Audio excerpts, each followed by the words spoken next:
حضرت سیدنا ابو بکر صدیق رضی اللہ تعالیٰ عنہ کے بارے میں مورخین کیا کہتے ہیں، اہل علم کیا کہتے ہیں، ذرا ہم اس پر ایک نظر ڈالتے۔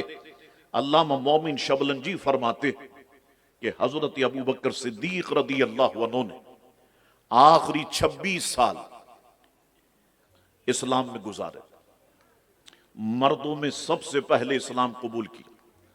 عمدۃ التحقیق فی بشائر آل صدیق میں مذکور، آپ چونکہ تاجر تھے اور زیادہ تر اپنا تجارتی قافلہ ملک شام لے جایا کرتے تھے، وہاں ایک رات ابو بکر صدیق نے خواب دیکھا کہ سورج اور چاند آپ کی گود میں اترا، آپ نے دونوں کو اپنے سینے سے لگا لیا اور اپنی چادر میں لپیٹ لیا۔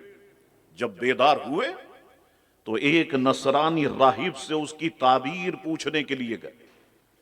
جب راہب کے پاس پہنچ کر اپنا خواب بیان کیا تو راہب نے کہا، یہ بتائیے آپ کہاں سے آئے؟ آپ نے جواب میں کہا، میں مکے سے آیا۔ راہب نے کہا، آپ کس قبیلے سے؟ جواب دیا، میں بنو تیم سے ہوں۔ راہب نے کہا، آپ کا پیشہ کیا ہے؟ جواب دیا کہ میں تجارت کرتا ہوں۔ راہب نے کہا، سنو، آپ کے زمانے میں ایک صحاب ظاہر ہوں گے جنہیں محمد کہا جائے گا، جنہیں مکے والے امین کہیں گے، آپ ان کی پیروی کریں گے۔ وہ صحاب بنی ہاشم کے قبیلے سے ہوں گے، وہی نبی آخر الزماں ہے۔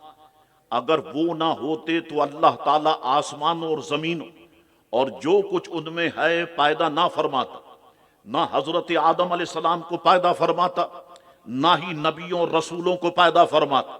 آپ ان کے دین میں داخل ہوں گے، ان کے وزیر اور بعد میں خلیفہ ہوں گے۔ میں نے ان کی تعریف توریت، زبور اور انجیل میں پڑھی ہے، میں ان پر ایمان رکھتا ہوں، مگر نصارہ کے خوف سے اپنے ایمان کو چھپاتا ہوں۔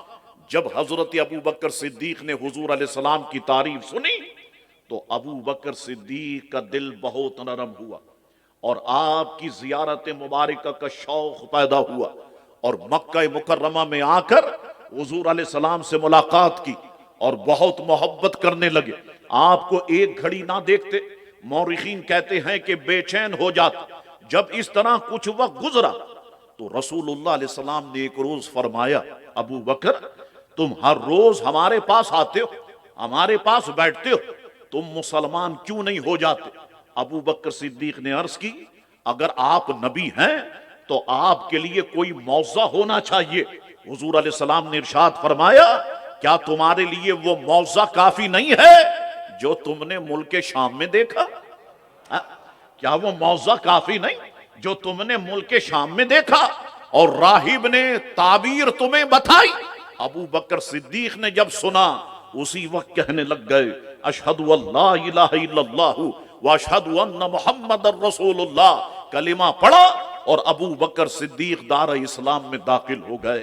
اللہ اکبر۔ یہ واقعہ آپ کو ابو بکر صدیق رضی اللہ عنہ کی سیرت پر جتنی کتابیں لکھی گئی سب میں مل جائے۔ اپنوں نے بھی لکھا اور مخالفین نے بھی لکھا، لیکن میں مخالفین سے پوچھنا چاہتا، ذرا مجھے بتاؤ تو صحیح، ابو بکر صدیق کے اسلام قبول کرنے کی وجہ کیا بنی؟ کہ حضور علیہ السلام نے غیب کی خبر ابو بکر صدیق کو سنائی تو ابو بکر صدیق نے اسلام قبول کر لیا۔ اللہ اکبر۔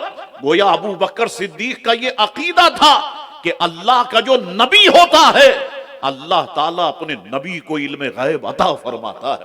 اللہ اکبر۔ تو دعویٰ مسلمانی کا کرتا ہے اور حضور علیہ السلام کے علم غیب کا انکار کرتا ہے، تجھے شرم نہیں آتی؟